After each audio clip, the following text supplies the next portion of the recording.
Welcome back, truckers. This is Euro Truck Simulator 2, a game loved for its incredible realism, its massive, sprawling map, and its deep partnerships with legendary, real-world truck brands like Scania, Volvo, and DAF. Millions of players have built global shipping empires from the driver's seat of these hyper-realistic, officially licensed trucks.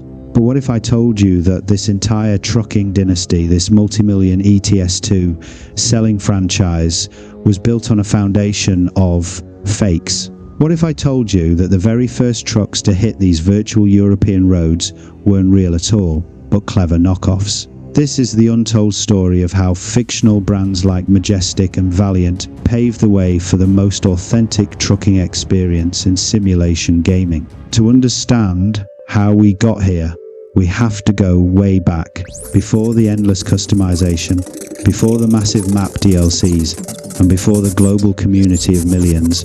We have to wind the clock back to 6th August 2008. This was the year that a small, passionate studio from Prague called SCS Software released the very first Euro Truck Simulator. Founded in 1997 by Pavel Shebor, Martin Chesky, and Petr Shebor, SCS had already been cutting its teeth on the 18 Wheels of Steel series, which was all about North American trucking. But Euro Truck Simulator was their big play to conquer Europe, and for its time the game was a revolution. The game dropped you into a scaled-down Europe with a starting budget and a simple goal: haul cargo, make money, build a business. You could drive across Germany, France, the UK and more, taking jobs from equally fake companies to haul everything from electronics to pallets. It was a simple yet incredibly addictive loop that captured the lonely, serene fantasy of the open road. But there was one massive catch. When you went to the truck manufacturer, you wouldn't see any logos you recognized. No Mercedes-Benz, no Volvo, no Iveco, no MAN, no DAF. Instead, you got a lineup of 4 brands: Majestic, Valiant, Runner, and Swift. These weren't real. They were imitations, close enough to be recognizable to truck nuts, but legally distinct enough to keep the lawyers away. See, SCS Software back then was a much smaller indie developer.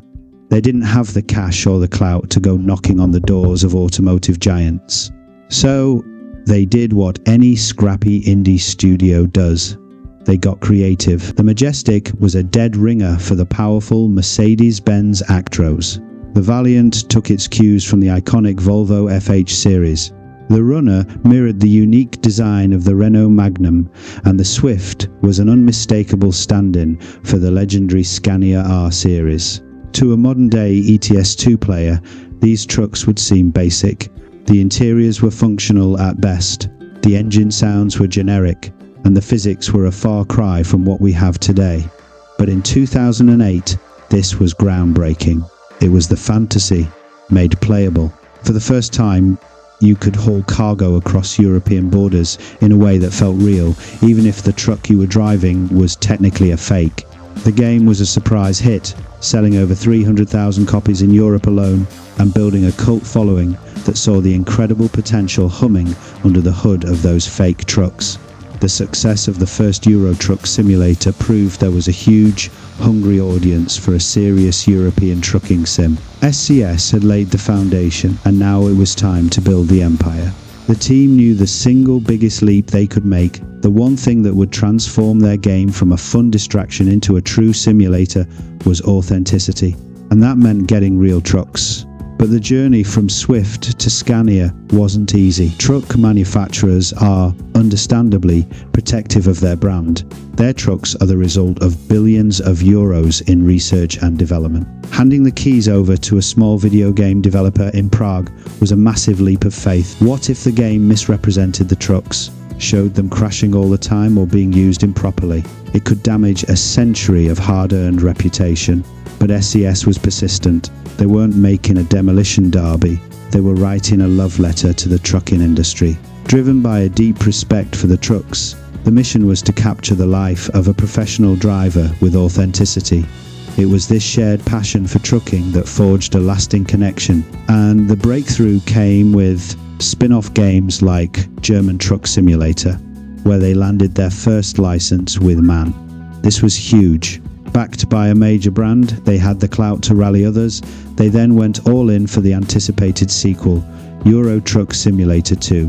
When ETS2 launched on October 18, 2012, the difference was night and day. While some licenses were still being hammered out, SCS launched with official Scania and Renault trucks. Soon after, they announced partnerships with Volvo, DAF, Iveco, and eventually, the one they'd been chasing for years, Mercedes-Benz. The era of the fake trucks was officially over. This was a monumental turning point for the series and the whole simulation genre. It was a statement. ETS2 wasn't just a game anymore. It was a platform to showcase trucks worldwide. A digital showroom where players could interact with perfectly recreated, fully licensed trucks. The developers worked hand in hand with the manufacturer's own engineers, using CAD data and thousands of photos to make sure every button, every stitch, and every dial was perfect. The trucks didn't just look like the real thing, they started to feel like them. This fanatical commitment to realism is what turned Euro Truck Simulator 2 from a hit sequel into a global phenomenon that over a decade later is still growing, still being updated, and still loved by millions. Let's just take a moment to appreciate how far we've come. On one hand, you have the 2008 Majestic, and on the other hand, you have the Mercedes-Benz new Actros in today's Euro Truck Simulator 2. It's a digital twin of its former self. Think back to the Swift, the 2008 stand-in for a Scania. It had the right vibe, but with a grille that was just different enough to avoid a lawsuit. When you load up the Scania in ETS2 today, you can customize it with hundreds of official parts thanks to the modding community. You can hear the signature roar of its V8 engine, a sound so faithfully captured that real-life Scania drivers say they can identify it blindfolded. The Valiant, the ghost of a Volvo, has been replaced by the real deal, modelled so precisely that Volvo has actually used the game in its own promotional events. The Runner, the imitation Renault, has given way to the sleek, modern Renault T, with every detail of its unique cab brought to life. This isn't just a graphics upgrade, it's a philosophy upgrade. It's the difference between playing a game about trucking and a simulation that embodies the spirit of trucking. That journey, from fake brands to living, breathing machines, tells the story of a developer's unwavering dedication. So what about the Majestic, the Valiant, the Runner and the Swift? It's easy to write them off as simple placeholders, a temporary fix until the real truck showed up. But that misses the point entirely. Those fake trucks are the foundation of everything. They represent the grit and ambition of a small studio with a massive dream. Today, SCS Software is a powerhouse in the sim world, with a team over 200 employees and a famously open relationship with its community.